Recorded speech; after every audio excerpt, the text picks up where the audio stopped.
Hello students, this is Asma Mushtaq from the EEVIBES, and in this lecture we are going to determine the value of the output waveform for the given circuitry which is containing a diode. And here you can see the input waveform is not a constant waveform or input voltages, but they are varying with respect to the time. So this is the time axis and this is the magnitude of the voltages that are varying. Fine. And one thing more, you can see here the anode of this diode is actually connected with the positive Vs, and the cathode is held at the 5 volts. Now let's just try to determine the value of the output waveform or how it will vary with the input signals. As we can see here, the cathode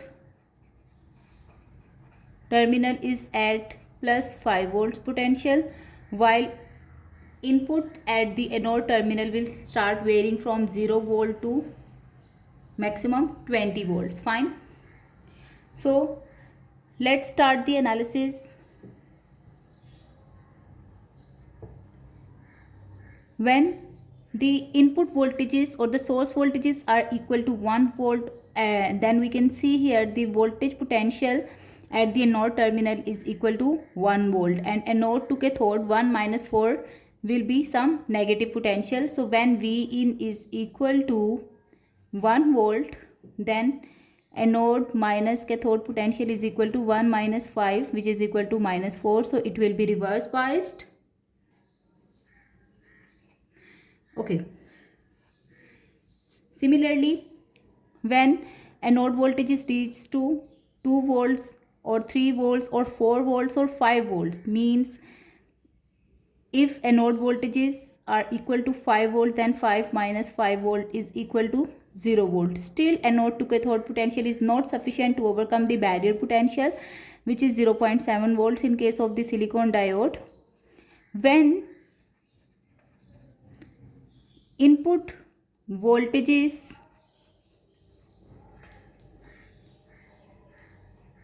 will be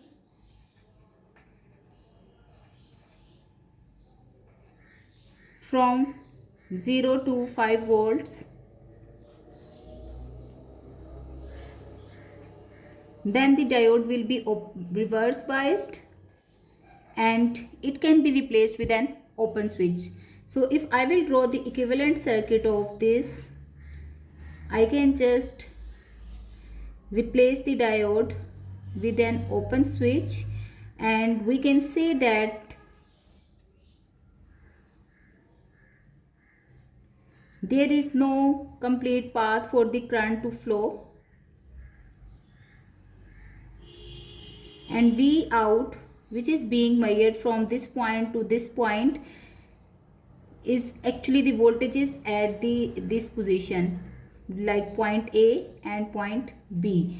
And since it is an open circuitry, so whatever the source voltages are present, they will be appearing at the output terminal. Fine. So if I do draw the waveform for 0 volt to 5 volts, or even for 0 volts to 5.7 volts till 5.7 volts, we will have an open circuitry and the output will be exactly equal to the input voltages, which is like that 0 to 5.7 volts. Let's say this is 5.7 volts. So we will have the same value of the output just like the input. Okay, when the input voltage is reached to 5.7 volts, then what will happen? Now the anode will held at 5.7 volts and cathode is at fixed at the 5 volts. So 5.7 minus 5 volt will result in the potential difference of 0.7 volt, and now this diode will start conduction and it will be forward biased. Okay, when the diode is conducting, we can replace this diode with a short circuitry or with a 0.7 volt battery. So the equivalent circuit will become now, and anode is represented as the positive terminal of the battery, while cathode is represented as the negative terminal of the battery. Okay, and we are again determining the value of the output voltages at this point.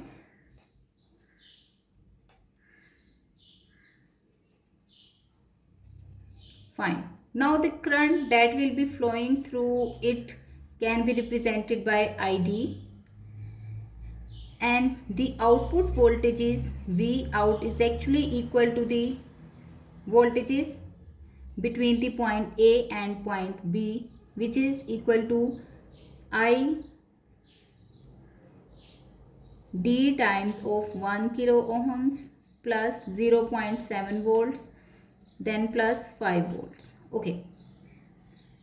Since we don't know what is the value of the ID, so ID can be determined by using the KVL in this loop, which says if the source voltages are equal to or represented by Vs, so minus Vs plus ID times of 3 kilo ohms plus ID times of 1 kilo ohms plus 0.7 volts plus 5 volt, it should be equal to 0. So I have applied KVL over here, and if you simplify this expression, ID will be equal to Vs minus 0.7 volts minus 5 volts divided by 4 kilo ohms.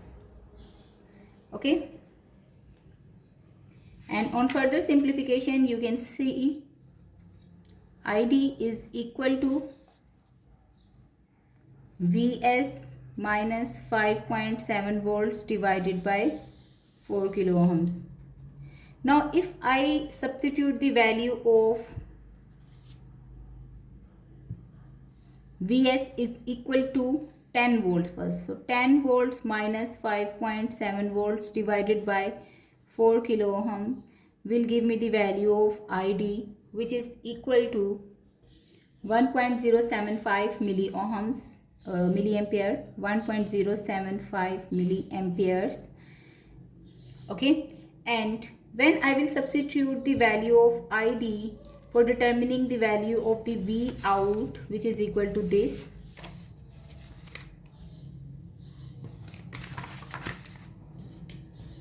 so V out, which is equal to 1.075 milliamperes into 1 kilo ohms plus 0.7 plus 5.5 volts.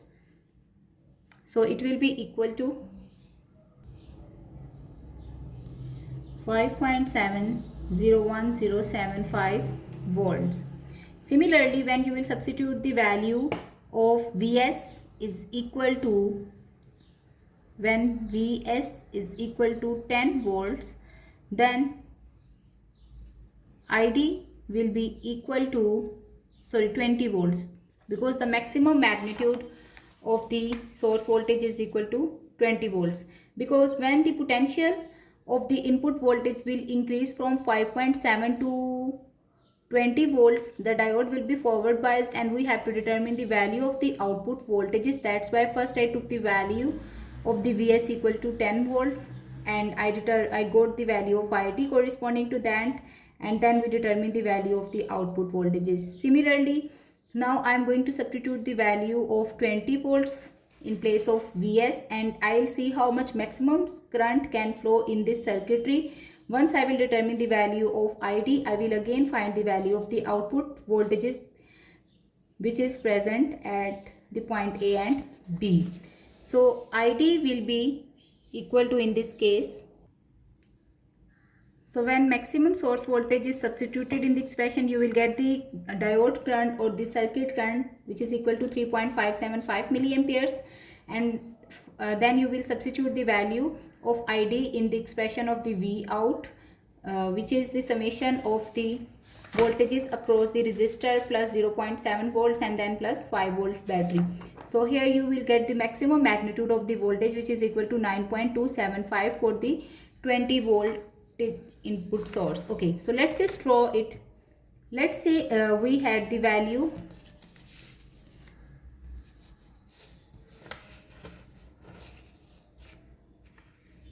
When the time scale is equal to 1, let's just draw it here, then the input voltages,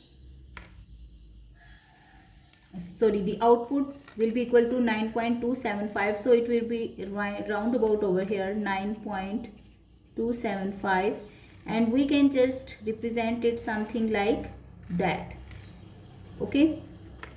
And similarly, when the input waveform is decreasing from the 20 volts, like it is becoming 19 volts, 18 volt, and until it reaches 10 volts. So when the input source voltages will be equal to 10 volts again, obviously the output voltage will also decrease, and we had determined the value of the output voltages corresponding to input voltages 10 volts, which is equal to 5.701075. So here the